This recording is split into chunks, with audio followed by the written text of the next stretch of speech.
আমরা switch statement দেখবো জাভার। আমরা অলরেডি একটা লিখছি, দেখেন স্ট্রাকচার, সুইচের স্ট্রাকচারটা এরকমই। এক নম্বর কি থাকবে, সুইচ কিওয়ার্ড থাকবে একটা, দুইটা কি ফার্স্ট ব্র্যাকেটের ভিতরে একটা ভ্যালু থাকবে টেস্ট ভ্যালু, একটা কেস থাকবে, কেসের পরে একটা ভ্যালু থাকবে, তারপরে কি থাকবে স্টেটমেন্ট, স্টেটমেন্টের পরে একটা ব্রেক স্টেটমেন্ট থাকবে। দেন এইভাবে এই কেসগুলো আপনি যত খুশি ততগুলো লিখতে পারবেন ডিফারেন্টলি। সুইচ কেস এগুলো স্ট্রাকচারটা মনে রাখতে হবে। সুইচ কিওয়ার্ড, এখানে একটা ভ্যালু থাকবে টেস্ট ভ্যালু, ওকে, এখানে একটা কন্ডিশন টাইপের কন্ডিশন থাকবে, এখানে কি থাকবে একটা কন্ডিশন, এখানে একটা ভ্যালু থাকবে, কেস লেখা আছে, কেস কিওয়ার্ডটা ডিফল্ট এটা থাকতেই হবে, তারপরে একটা ভ্যালু থাকবে, এখানে আপনি যা কিছু কোড লেখার ইচ্ছা কোড লিখতে পারবেন স্টেটমেন্টে, তারপরে একটা কি থাকবে ব্রেক। এই যে কেস ভ্যালু স্টেটমেন্ট ব্রেক, এই জিনিসটা কি করতে পারবেন আপনি যত খুশি ততবার রিপিট করতে পারবেন। জিনিসটা ক্লিয়ার? আর বাবা কেস ভ্যালু স্টেটমেন্ট ব্রেক এটা যতবার ইচ্ছা ততবার রিপিট করতে পারবেন, আপনার যতগুলো দরকার আপনি ততবার লিখতে পারবেন। হ্যাঁ, কেস নিতে পারবেন, সহজ বাংলায় যতগুলো কেস নিতে পারবেন। আর একটা থাকবে ডিফল্ট, একটা থাকবে ডিফল্ট। কোন মানে ডিফল্টটা কেন, যদি কোনো কিছুর সাথে না মিলে তাহলে ডিফল্ট, এলসের মতো না, এটা ডিফল্ট মানে কোন শর্তের সাথে আমার মিলে নাই, তাহলে একটা কিছু একটা করার দরকার হলে মানে আমার কন্ডিশন, এখানে তো প্রত্যেকটার জন্য একটা নির্দিষ্ট স্পেসিফিক রুল কন্ডিশন থাকবে, কন্ডিশন কোনটার সাথে আমার মিলে নাই, তখন যদি আমি কোনো কিছু কাজ করতে যাই তাহলে ডিফল্ট। সো প্রত্যেকটা যদি আমার কোনো কন্ডিশন এই টাইপের কোনো সিচুয়েশন নাও থাকে তবে সুইচ কেস লেখার সাথে সাথে এটা ডিফল্ট দিয়ে দিতে হবে। আচ্ছা, ডিফল্ট তারপর একটা ব্রেক। এখন ব্রেক স্টেটমেন্টটা মাস্ট দিতেই হবে। যদি আমরা ব্রেক স্টেটমেন্ট না দিই তাহলে দেখো এই কেসের একটা ব্রেক স্টেটমেন্ট দেই, এই কেসটা এক্সিকিউট হওয়ার পরে আরো দেখা যাবে যে দুইটা তিনটা কেস কাজ করতেছে। ব্রেকটা মানে কি, কাজ শেষ, প্রজেক্টটা এই সুইচ থেকে ব্রেক হয়ে বের হয়ে আসা, বাদ বাকিটা সে কন্ডিশন চেক করতে যাবে না, কিছু চেক করবে না। ব্রেক স্টেটমেন্টের কাজটা হলো আপনার এই কোডটাকে ব্রেক করে মানে এখান থেকে স্টপ হয়ে বাইরে চলে আসা। ব্রেক স্টেটমেন্ট যদি এখানে ব্রেক দেয় তারপর এখানে স্টপ হওয়ার পরে প্রজেক্টটা বাইরে চলে আসা। ব্রেক স্টেটমেন্টের কাজটা হলো এটা। আর যদি আমরা আবার স্টেটমেন্ট থাকে এরপরে যদি আপনি তো একটা কন্ডিশন নিচ্ছে কাজ করছে, কাজ করার পরে আপনি ব্রেক দিয়ে তাহলে আলটিমেটলি কি হলো, আপনার প্রোগ্রামিং এর এক্সিকিউশনটাও কমলো, বাদ বাকিটা তাকে কি করতে লাগতেছে না, চেক করা লাগতেছে না, সময় যাচ্ছে। আর একটু কথা হলো ব্রেক না দেই জাভাতে তাহলে কি দেখা যাবে কি এখানে ব্রেক দিলে তারপর এই কন্ডিশনটা ট্রু না, তারপর অন্য সময় কাজ করতেছে। হ্যাঁ, এটা প্রবলেম আছে, এটার জন্য আগে ব্রেকটা দিতে হবে ফার্স্ট। একটা ব্রেকের মধ্যে হবে সবগুলো, সেকেন্ড ব্রেক, হ্যাঁ একটা সেকেন্ড ব্রেকের মধ্যে হবে সবগুলো। দেখো আমরা একটু দেখাই।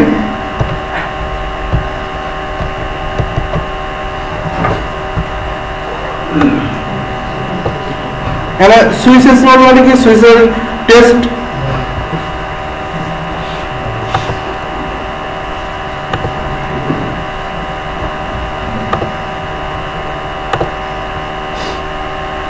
কি বলছে, সুইচের small give you the operation to test range of value from a variable.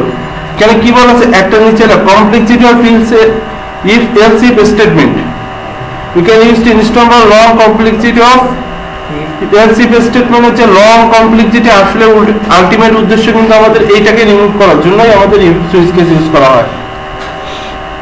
এটা জাস্ট নিচে লাইটে দেখলেন, বুঝছেন এটা বড় এবং জটিল। হ্যাঁ, ডিফারেন্স গুলোকে আমরা এখানে সহজে রিপ্রেজেন্ট করতে পারি। দেখেন এখানে স্ট্রাকচারকে ভেরিয়েবল টু টেস্ট ভ্যালু কোরিয়ার মানে স্টেটমেন্ট এখানে, তারপর একটা কি থাকবে ব্রেক, আবার একটা কেস কোরিয়ার ব্রেক ডিফল্ট। এখানে যদি আপনি কোনো কিছু করতে চান করতে পারেন ব্রেক। তার মানে কি এই কেস আর এই কেস যদি না মেলে তাহলে ব্রেকে মাস্ট আসবেই।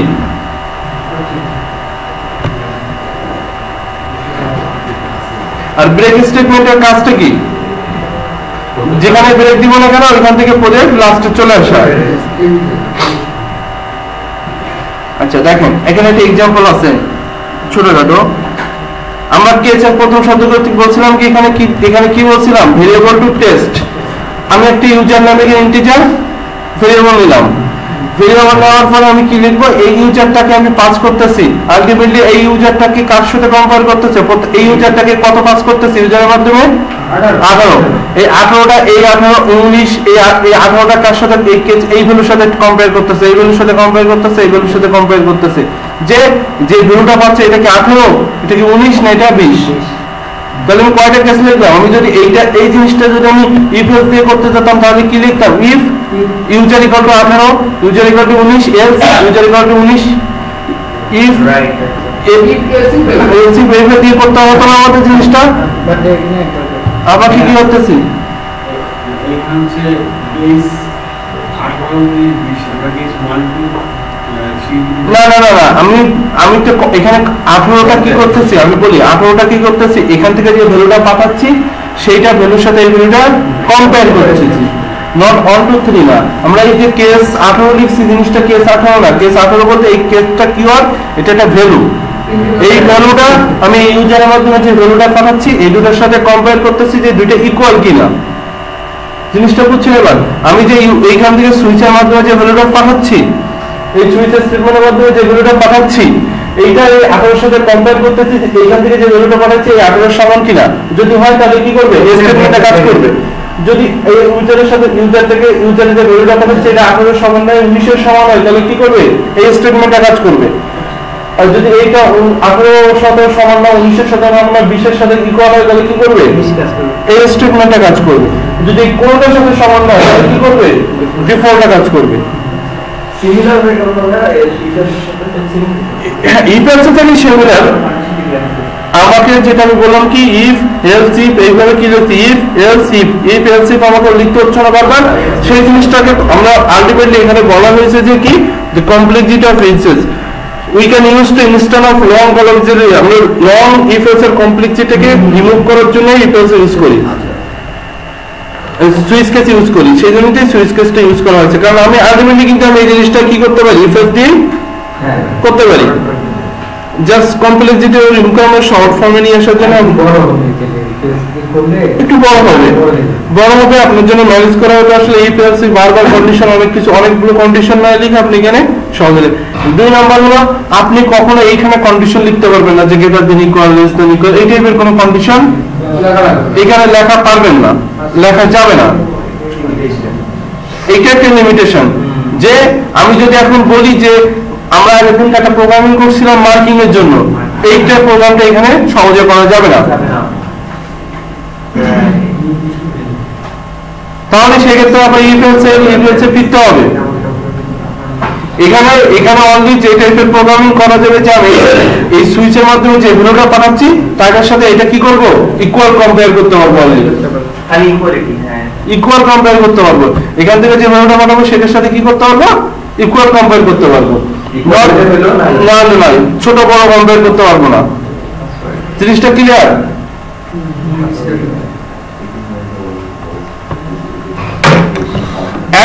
আমরা এটা করি, আমরা এই জিনিসটা করি। ওকে, আমরা দেখি একটা, বুঝছেন? আপনারা পরে করেন, আমি করি একটা কাজ, একটা প্রজেক্ট করি।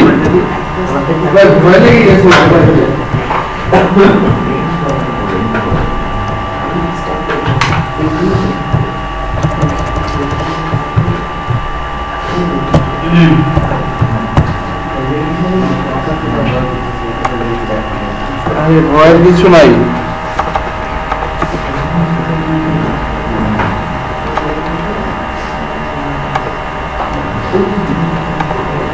এখন সবাই স্টপ।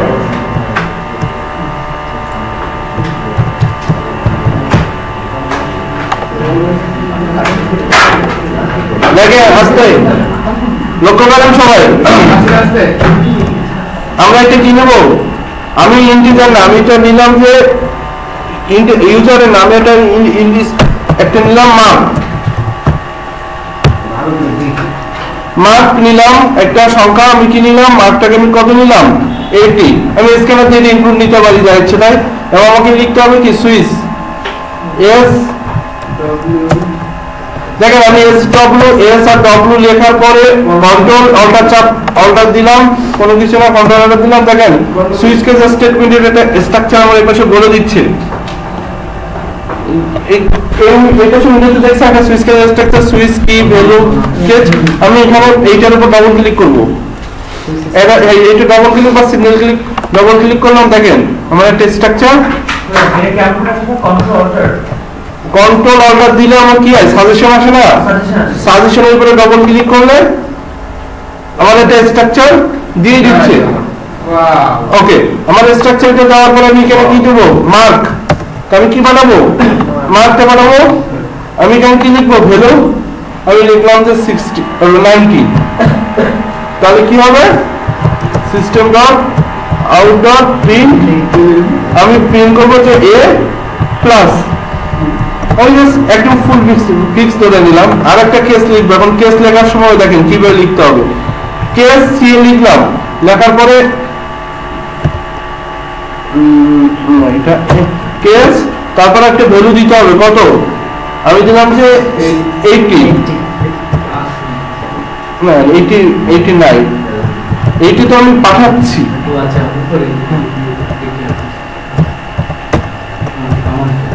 আমি এ আরেকটা লিখলাম কি কেচ, হ্যাঁ ব্রেক বাদ করছে।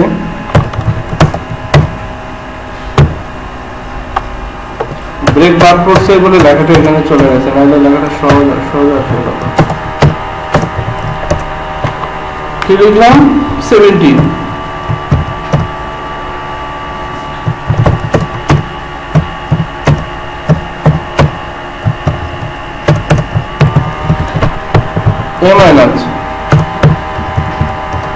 এখন এখানে কি লিখলাম, ব্রেক। ওকে, এখন আমি আরেকটা লিখবো, আমি আরেকটা লিখবো যেটা হলো কেচ। আমি কি লিখবো, 70 জায়গায় 60 লিখবো।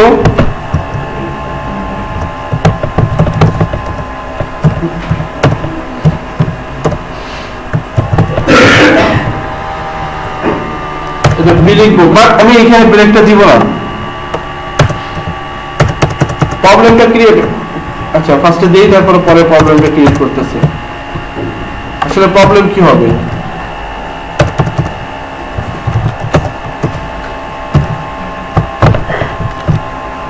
ওকে ডিফল্ট কি লিখলাম,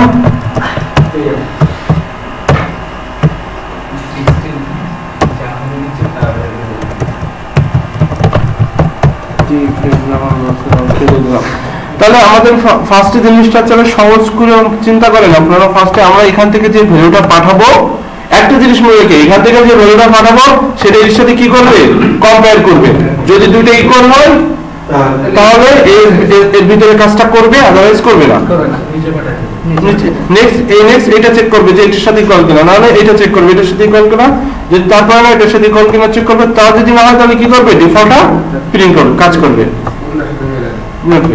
জাস্ট সহজ।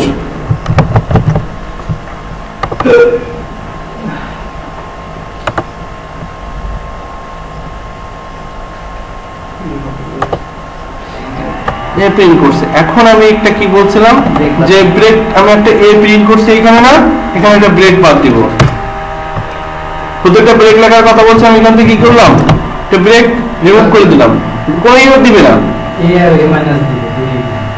দেখি কি যায়। আমরা আউটপুটটা দেখি, তারপর দেখেন এ মাইনাস 2টা আসছে, কারণ কি এর পরে ব্রেক আছে। আমি যদি এর পরে ব্রেকটা রিমুভ করি তাহলে বি পর্যন্ত চলে আসবে।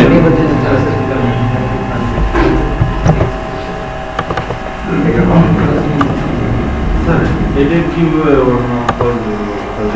এ সমান, সমান ব্রেক যে পর্যন্ত আসবে সে পর্যন্ত নিবেন। হ্যাঁ ডিফল্ট, এটা সিস্টেমে এইটা আপনাকে ব্রেক দিতে হবে। এখানে রুলস এইভাবেই কাজ করে, আপনাকে ব্রেক দিতে হবে। আপনি বলতে পারেন যে ভাই কি হইলো, আমি 80-র সাথে মিলছে বাদ বাকি দুটোর সাথে মিলে না, কাজ করে কেন? আপনার প্রশ্ন হলো এইটা, বাট এটা রুলস হলো এইটা। আপনি যদি ব্রেক স্টেটমেন্ট না দেন তাহলে বাদ বাকিটা এক্সিকিউট হইতে থাকবে, তো তাহলে ব্রেক স্টেটমেন্ট মিস করা যাবে না।